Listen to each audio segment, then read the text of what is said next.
La principale bête noire des élèves dyslexiques, c'est évidemment l'orthographe d'usage. La différence avec un élève qui est juste faible, c'est que le dyslexique peut écrire le même mot de 5 façons différentes dans le texte sans s'en rendre compte.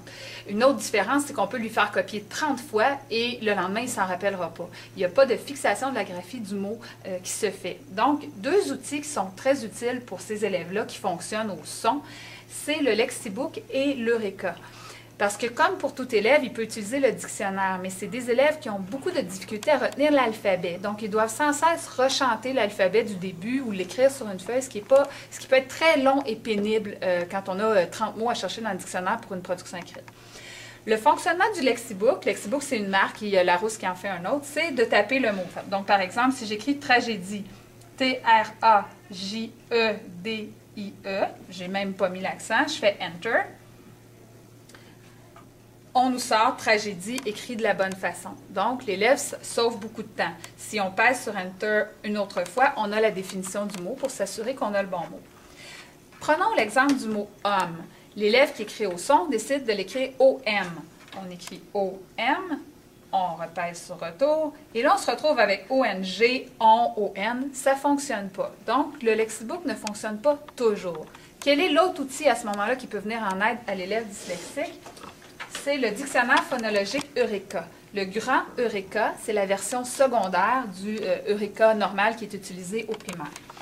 Pour chercher dans Eureka, on cherche au son par la table des matières qui est au centre. Dans ce cas-ci, on y va au son, c'est le son O et ensuite le son M. Donc, on va dans O, O-M, ce qui nous amène à la page 100.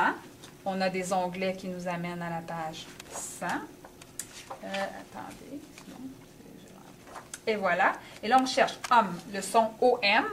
Puis, dans la marge, encore le son O-M. Et ça nous amène homme, H-O-M-M-E. On peut chercher oiseau dans W-A. Alors, c'est très utile pour un élève dyslexique. Il est à noter que le Lexibook et l'Eureka peuvent être tous deux utilisés en évaluation si l'élève a des mesures adaptatives lors de l'évaluation. Alors, un autre outil qui est utilisé pendant la rédaction par les étudiants dyslexiques et dysphasiques, c'est le logiciel de synthèse vocale et de prédiction de mots WordQ. Alors, ce logiciel consiste, si l'élève écrit, le logiciel lui suggère des mots. Dans ce cas-ci, là, c'est facile. Si on arrive la Terre, cette planète, planète, oh, il ne sait pas trop écrire, place, planète, plaie. Il y a 9 suggestions. L'élève peut choisir le nombre de suggestions qu'il désire et il peut sélectionner le mot qu'il désire. Alors, dans ce cas-ci, il veut planète. Ce qui lui permet encore là de se décharger cognitivement pendant qu'il écrit parce que le logiciel va constamment lui faire des suggestions. C'est bien certain que ces suggestions ne sont pas toujours là et que ça demande un effort parce que l'élève doit lire les mots et choisir le bon, mais c'est beaucoup moins demandant que d'écrire et de tout chercher dans le dictionnaire. Cet outil-là s'utilise conjointement avec un traitement texte, OpenOffice, Word, et conjointement avec les outils de correction de texte de ces logiciels-là, c'est-à-dire le surlignement en rouge pour l'orthographe d'usage, le surlignement en vert pour l'orthographe grammaticale. Une autre des choses intéressantes avec ce logiciel-là, c'est que l'élève peut se faire relire son texte. Alors, on pense à l'élève dyslexique qui, au lieu d'écrire du carton, va écrire du craton.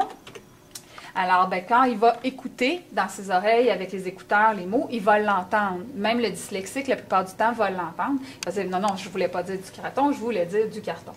Alors, c'est très pratique comme stratégie. Actuellement, c'est utilisé principalement en écriture.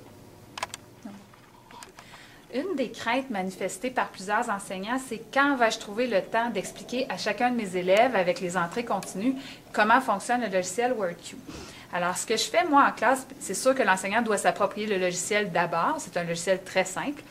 Par la suite, lorsqu'un nouvel étudiant arrive et qui a besoin d'utiliser WordQ, je lui fournis un procédurier qui est disponible sur le site de la commission scolaire Pierre Neveu et qui est vraiment étape par étape avec des captures d'écran qui expliquent chaque étape à suivre pour faire fonctionner le logiciel.